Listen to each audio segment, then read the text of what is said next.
성서 사경에 에베소서 사경에 오신 여러분들을 주의 이름으로 환영합니다.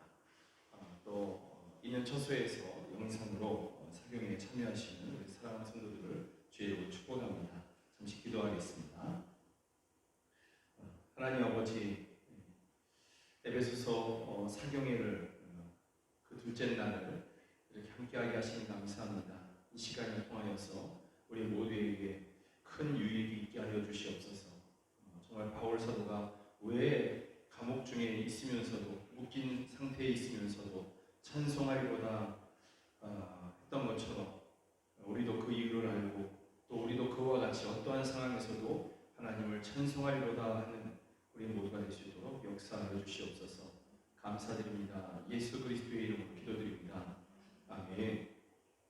빠르게 어저께 하셨던 거, 또 아침에 보내드리는 영상 그 1과 2가를 이렇게 다시 한번 이렇게 빠르게 점검해 보면 에베소서는 바울 사도가 쓴 열쇠 서신 가운데 하나다라는 거죠. 히브리서는 좀 제외해놓고 바울이 썼다 안 썼다라는 얘기가 또 이렇게 있으니까 그 히브리서를 제외하고 로마서에서부터 시작해서 빌레몬서까지 열쇠 서신 가운데 그 가운데 하나가 에베소서다. 이 에베소서에는 복음의 정서가 담겨 있고 교회에 대한 분명한 정의가 내려져 있다 했습니다. 또 바울 사도가 AD 34년경에 다메섹을 하는 길 가운데, 다메섹을 향해서 가는 길 가운데 예수님의 부르심을 받았는데, 그때부터 약 30년 가까이 이렇게 복음 사역에 집중하지 않습니까? 그 30년 거의 마지막 때에 몇 년 동안을 감옥에 있었는데, 예루살렘에 있는 감옥, 가이사랴에 있는 감옥, 로마에 있는 감옥에 있게 되었는데, 그때 특별히 로마에 있는 동안에 쓴 성경이 에베소서다라는 것이죠.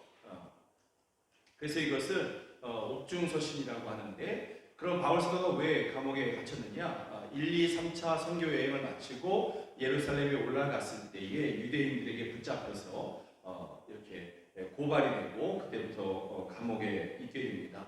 그러나 감옥에서 그가 공정한 재판을 받을 수 없다라는 것을 분명히 알게 되는 것이죠.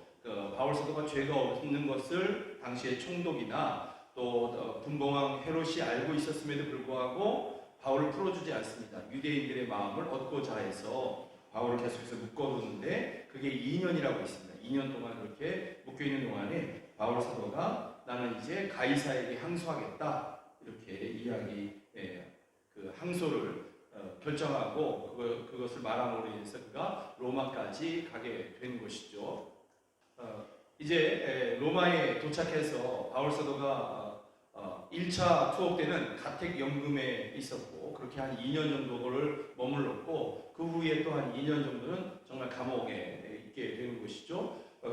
그리고서 순교를 당하게 되는데 그 1차 투옥 때에 가택연금을 당하고 있는 그때에 바울 사도는 무엇을 했냐면 사람들을 초청하고 그 사람들에게 하나님의 나라와 복음을 그들에게 전했다는 거죠. 그렇게 한 이유가 뭐냐? 내가 이렇게 해야만 해 하는 것이 아니라 그 속에 바울 사도의 그 가슴에 하나님의 나라가 충만했다. 복음이 충만했다. 예수님이 충만했다라는 것이죠. 그래서 그대로 있을 수도 없고 또 말을 하면 자연스럽게 하나님의 나라가 그렇게 나올 수밖에 없었다. 우리 안에도 이와 같은 하나님의 나라가 충만해지기를 주의 이름으로 축복합니다. 아멘. 그리고 이 감옥에서 가택연금을 받는 동안에 성령의 감동을 받아서 성경을 기록했는데 이것이 바로 에베소서다라는 것이죠. 그래서 에베소서나 빌립보서, 골로새서 다 옥중서신 그러는데 또 빌레몬서도 마찬가지고 옥중서신 그러는데 거기에 보면 바울 사도가 지금 갇혀있다라는 것을 알 수 있는 그러한 내용들이 기록되어 있는 것이죠. 옥중서신, 에베소서, 빌립보서, 골로새서, 빌레몬서 이 네 권을 옥중서신이라고 하고 디모데 전후서도 로마 감옥에 있을 당시에 순교를 앞두고 기록했지만 이거는 목회자에게 전한 것이거든요. 그래서 디모데 전후서 그리고 디도서까지도 마찬가지인데 역시 이것도 옥중서신이지만 목회서신으로 따로 분류해서 이렇게 성경을 구분한다라는 것이죠. 그리고 로마서부터 시작해서 고린도 전후서, 갈라디아서, 데살로니가 전후서 이런 것들을 일반 서신, 교회들에게 보낸 그러한 일반 서신, 예를 들면 이제 뭐 다른 데 있다가 몸은 다른 데 있지만 사람을 보내서 이렇게 편지를 보내는, 감옥은 아닌, 그렇게 해서 쓰여지고 전달된 성경이 이런 일반 서신이다라는 것이죠. 그럼 바울이 왜 에베소에 그런 성경을 보냈느냐, 왜 편지를 보냈느냐, 성령의 감동을 받아서 기록한 그 편지를 왜 보냈느냐. 바울과 에베소 교회의 관계를 보면 2차 선교 여행 때 에베소를 잠시 거쳐가거든요. 수일을 머무르지 않고 그렇게 잠시 있다가 지나갑니다. 그러나 그가 그 잠시 머무르는 동안에도 그에게 있는 복음을 전할 수밖에 없죠. 그 복음이 씨앗처럼 이렇게 던져졌는데 그 복음의 씨앗이 뿌리를 내리고 싹을 내고 가지를 내어서 결국은 교회가 세워진 것이죠. 그래서 3차 선교 여행 때에는 이미 그곳에 교회가 세워져 있었습니다. 그 세워진 교회를 든든하게 하기 위해서 바울 사도가 에베소에 조금 더 오래 머무르는데, 바울 사도의 그 선교 여행 중에서 가장 한 곳에 오래 있던 곳, 그곳이 바로 에베소라는 곳이죠. 에베소 교회와 성도들과 약 2년 이상을 그곳에 머무르면서 말씀으로 그들을 든든하게 했다라는 것입니다. 고린도에 있는 가정교회들에게도 바울 사도가 머무르면서 이렇게 복음을 전했어요. 말씀을 든든하게 했어요. 3차 선교 여행 때. 그렇지만 그때는 1년 6개월 정도였고 가장 긴 거는 에베소였다. 그러니 바울 사도가 가장 정말 마음 가운데 품고 있던 그러한 도시가 있다면, 또 그런 교회가 있다면 아마도 에베소 교회가 아니겠느냐라는 그런 이야기를 할 수가 있겠죠. 또 하나님께서 이런 가운데서 놀라운 부흥의 역사들을 일으켰습니다.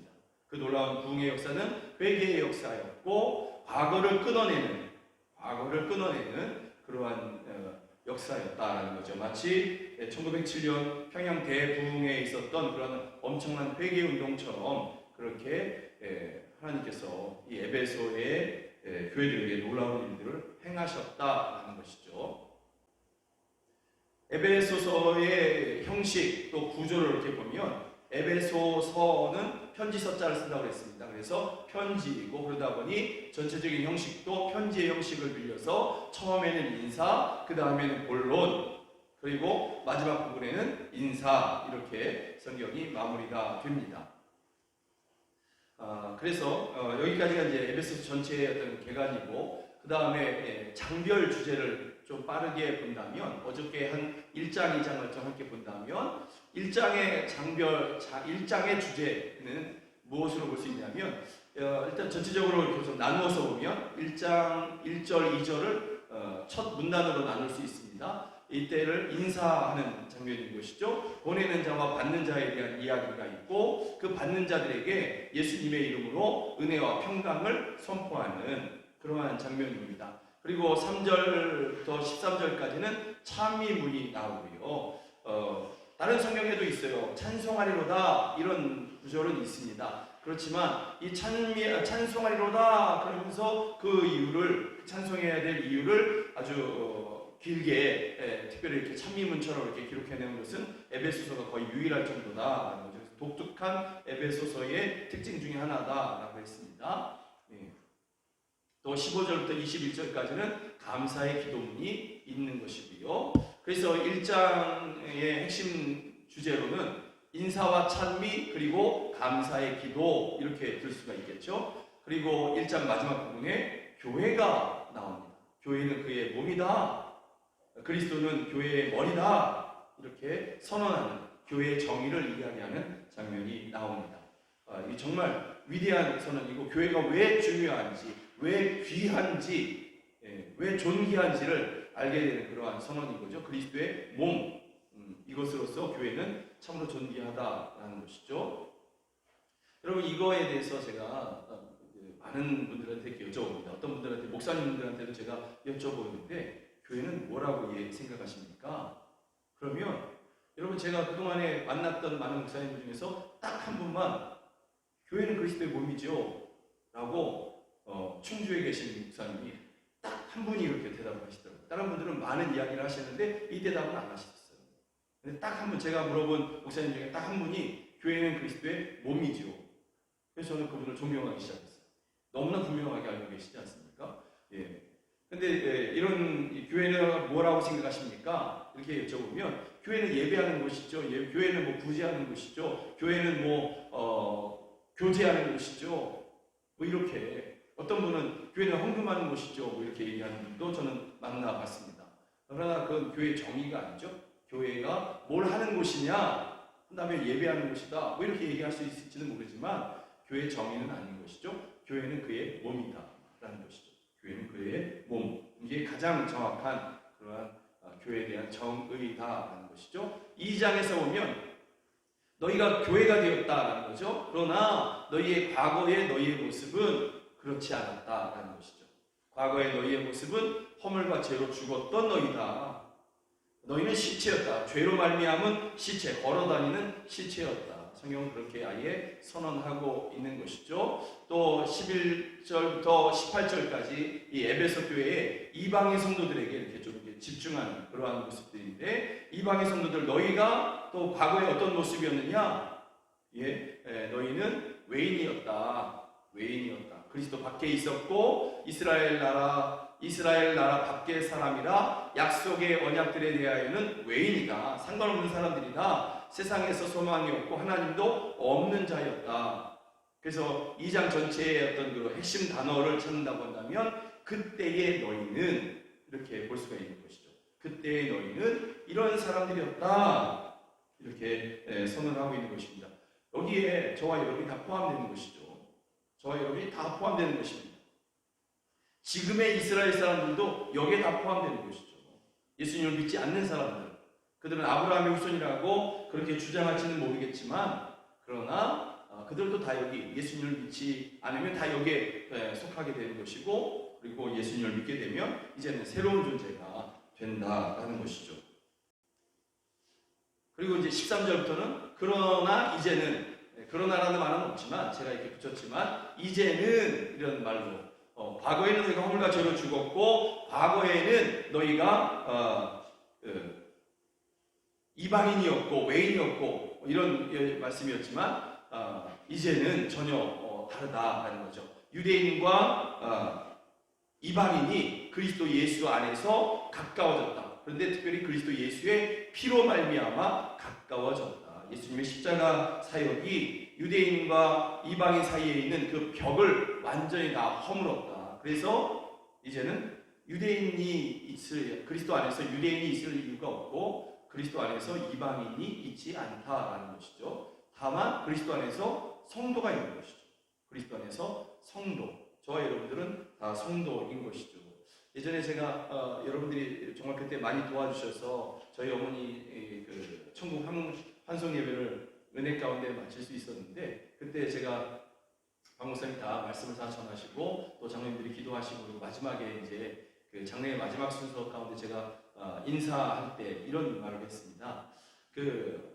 저희 어머님은 한 교회의 권사님이었고 정말 충성스러운 권사님, 아들인 제가 보기에도 정말 한 교회를 향한 정말 충성스러운 권사님이었고, 그리고 기도원 원장님으로는 정말 많은 하나님의 능력의 통로로 그렇게 일꾼으로 쓰임 받으셨습니다. 수많은 귀신 들린 자들을 예수님의 이름으로 물리쳤고 병자들도 이렇게 고치셨고 또 많은 사람들을 위한 그런 중보 사역도 정말 많이 하신 것이죠. 그래서 제가 고민했다고 했습니다. 거기 위패에다가 박옥년 권사로 써야 될지 아니면 원장으로 써야 될지 제가 고민했다고 했습니다. 그리고서 제가 거기다 뭐라고 썼냐면 성도라고 썼습니다. 성도이기 때문에 권사일 수도 있었고 성도이기 때문에 기도원 원장으로서 하나님의 쓰임을 받을 수도 있었던 것이다라는 거죠. 제가 그때 그런 말씀을 드렸습니다. 그래서 가만히 생각해 보니까 성도라는 말이 가장 귀한 것 같다. 성도이기에 목사가 될 수 있고 성도이기에 장로님 또 권사님, 집사님들이 될 수 있지 않냐라는 것이죠. 그래서 성도라는 이 직분이 또 이 부르심이 너무나 귀하다라는 것이죠. 예수 그리스도의 피로 말미암아 우리는 다 성도가 되었다. 더 이상 우리가 영적인 유대인, 영적인 이스라엘 사람들이 될 필요도 없다라는 것이죠. 그리고 이런 사람들이 예수 그리스도의 피로 말미암아 가까워진 사람들이 모인 곳 어디냐? 모인 사람들, 그 사람들이 바로 교회다라는 것입니다. 저도 가끔 헷갈리는데 모인 곳 이것이 아니라 모인 사람들, 그 모인 자체가 교회다. 그래서 예수님의 이름으로 두세 사람이 모여 있다. 가정에서 목장 모임을 한다, 또는 기도 모임을 한다, 교회에서 어디서든지 기도 모임을 한다. 그러면 그 자체로 교회인 거예요. 교회. 지체교회라고 할 수 있겠죠. 영광교회, 뭐 작은 영광교회 내 목장교회, 뭐 이렇게 소교회 이렇게 이야기할 수가 있겠죠. 이 모인 곳은 자기 장소이겠죠. 장소. 그리고 예배당, 교회당 이렇게 이야기할 수 있다라는 거죠. 그래서 교회 안에는 오직 성도만 있다. 하나님의 귀한 성도만 있다. 이렇게 생각하시면 되겠습니다. 오늘은 3장입니다. 어저께 우리가 2장까지 했죠. 오늘은 3장. 3장의 주제는 뭐냐?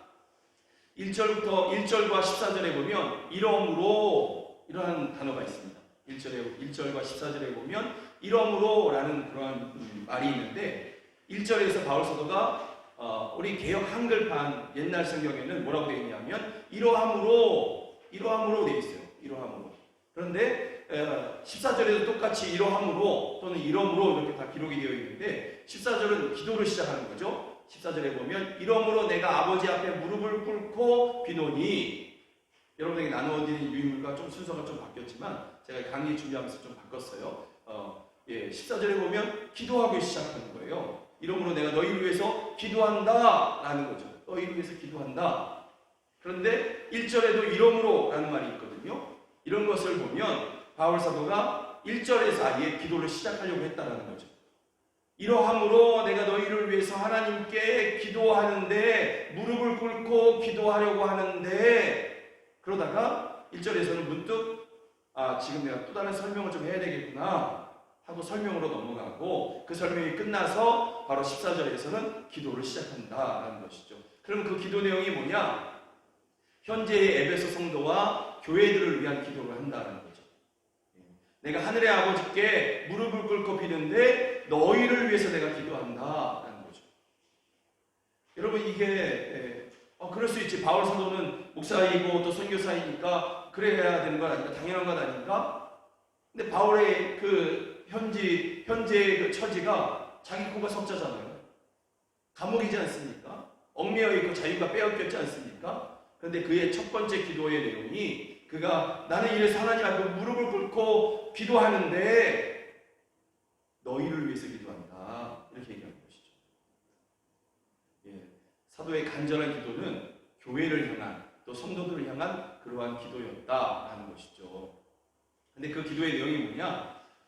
너희의 속사람을 강건하게 해달라. 성령으로 말미암아 속사람의 강건. 또 18절에 보면 지식에 넘치는 그리스도의 사랑을 알게 해달라.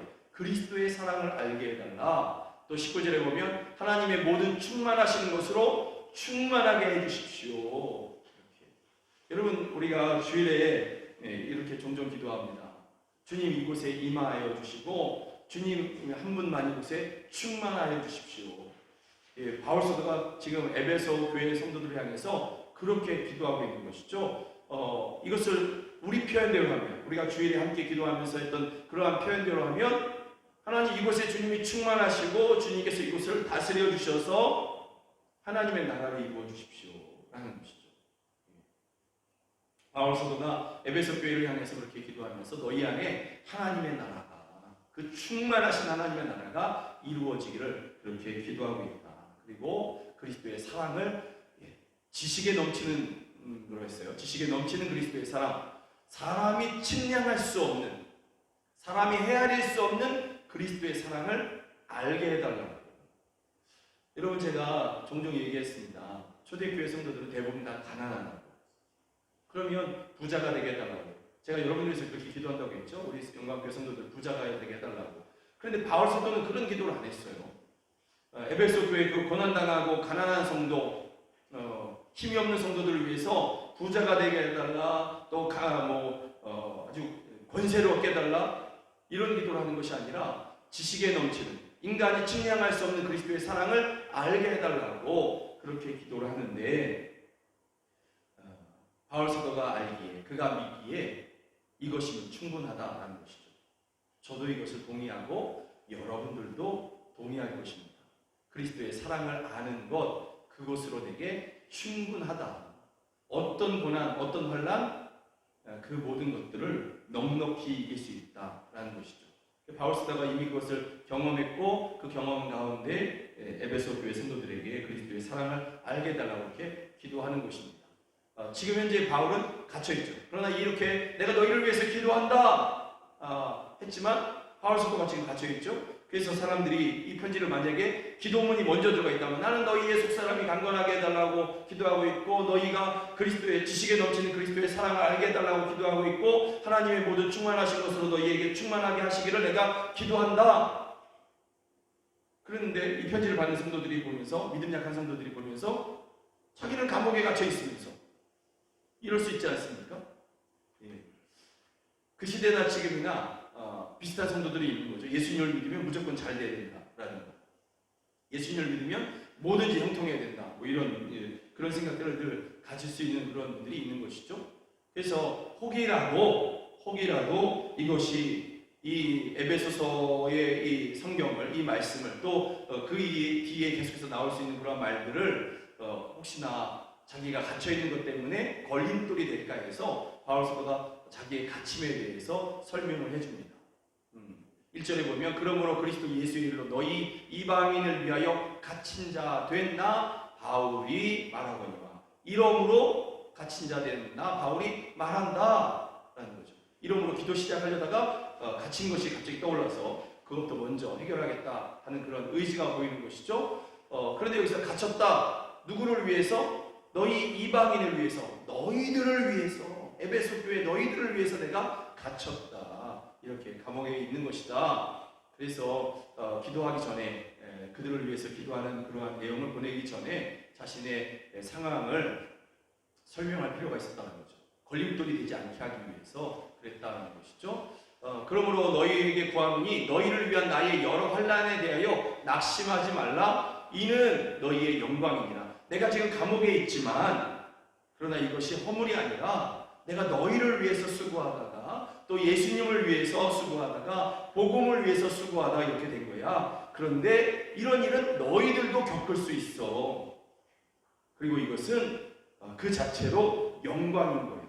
내가 만약에 이 복음 사역을 하지 않았다면, 너희를 위해서 살아가지 않았다면, 예수님을 위해서 살아가지 않았다면 감옥에 갇힐 일도 없는 것이죠. 그러면 영광도 없는 것이고 상급도 없는 것이죠. 그러나 복음을 위해 예수님을 위해서 또 교회를 위해서 사역하다가 감옥에 갇혔으니 여러분 이것 자체가 내가 주를 위해서 살았다는 증거다라는 것이죠. 그러면 하나님께서 예비하신 상을 주시지 않겠습니까? 그렇기 때문에 이것은 영광이다라는 것이죠. 나의 갇힘은 너희에게 걸림돌이 될 이유가 하나도 없고 오히려 너희도 사모해야 할 그러한 이야기다라는 것이죠. 영광을 위해서 사모해야 할 그러한 이야기다라고 바울 사도는 설명하고 있는 것입니다. 사랑하는 여러분, 우리가 예수님을 위해서 그렇게 헌신하고 또 예수님을 믿는 가운데 어려움이 있을 수 있습니다. 여러 가지 또 이렇게 오해도 받을 수 있고 때로는 핍박을 받기도 하는 것이죠. 요즘은 덜해졌다 그러지만 솔직히 가족 간의 갈등이 왜 없겠습니까? 예수님을 때문에 가족 간의 갈등이 왜 없겠습니까? 친척들과 만나도 그런 갈등이 없지 않거든요. 괜히 예수님 얘기하려고 그러면 전체 분위기가 막 싸해지고 막 그렇게 하고 저는 예전에 그런 말도 들었거든요. 예수님을 믿으십시오. 저희 친척들에게 그렇게 이야기했더니 그렇게 가난하게 살 거라면 내 주먹을 믿는다. 내 손을 믿는다. 이러셨던 분들이 저희 친척들이시거든요. 예. 그럼 그다음부터 가기가 꺼려지는 거죠. 그래서 그런 말 하기가 어렵고 이상하게 서먹서먹해지고 그다음부터는 막 얼굴이 붉어지고 막 이렇게 되지 않습니까? 이런 갈등은 지금도 있을 수 있다라는 것이죠. 그러나 여러분 그런 갈등을 피하기 위해서 여러분들이 안 했다. 그러면 전하지 않은 것이죠. 예수님을 믿으십시오. 이걸 안 한 것이죠. 그러면 그것을 전함으로 얻을 수 있는 하나님께서 주시는 그러한 상을 못 받는 것이죠. 나는 전하지도 않고 상도 받을 거야. 이건 안 되는 얘기죠. 말도 안 되는 이야기인 것이죠. 그래서 우리가 예수님으로 말미암아 핍박이나 또는 갈등이나 또는 어려움이나 또는 여러 가지 오해를 받는다. 아, 내게 영광이 가깝구나. 이렇게 생각하시면 되는 것입니다. 이게 정답인 것입니다. 여러분들이 그런 수고 가운데 지금 현재 예수님을 믿고 있고 또 여전히 계속해서 그런 일을 당한다 할지라도 예수님을 믿겠다 결단하신다면 여러분들에게는 정말 세상이 줄 수 없는 그런 상과 영광이 준비되어 있다라는 것을 기억하셨으면 좋겠습니다. 아멘.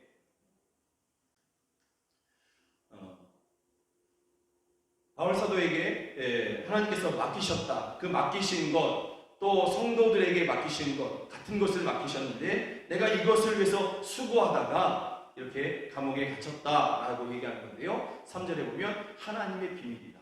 하나님의 비밀을 내게 맡기셨다. 이렇게 얘기하고요. 이방인들이 복음으로 말미암아 상속자가 되는 것, 이게 이제 하나님의 비밀인 거예요. 하나님의 비밀. 그런데 이 하나님의 비밀을 맡은 이것은 하나님께서 내게 선물 주신 것이다 라는 거죠. 나를 정말 사랑하셔서 나에게 이 비밀을 맡기셨다. 하나님의 은혜로 나는 일꾼이 되었다. 이렇게 바울 사도는 이야기하고 있는 것입니다.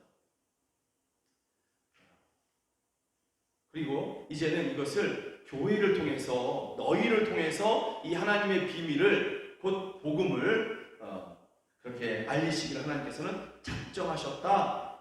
이렇게 이야기하는 것입니다. 그래서 특별히 누구에게 알리느냐? 하늘에 있는 통치자와 권세들에게, 모든 존재들에게 하나님의 영광, 하나님의 비밀, 이것을 알리시기로 그렇게 작정하셨다.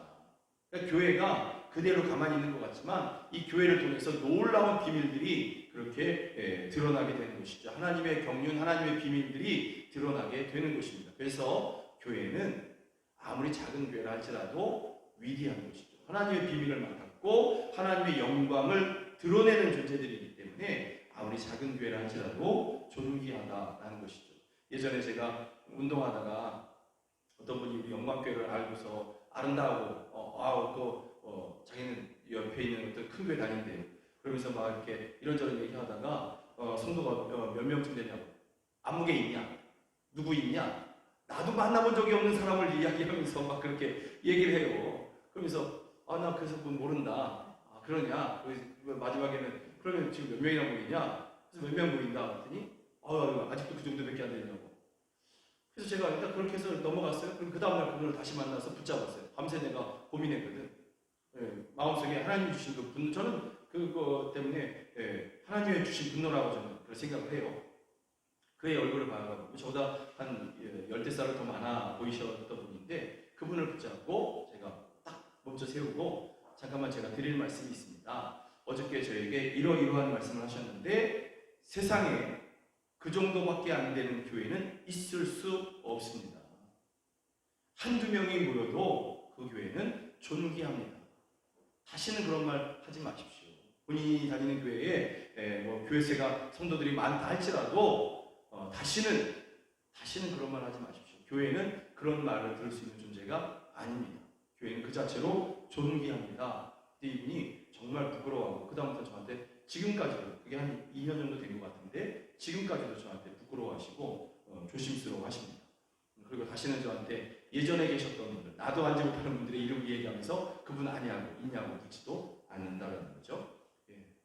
하나님의 비밀을 맡았기에 교회가, 또 하나님의 영광을 나타내는 곳이기에, 그래서 교회는 존귀하고 그 자체로 영광스럽다라는 것입니다.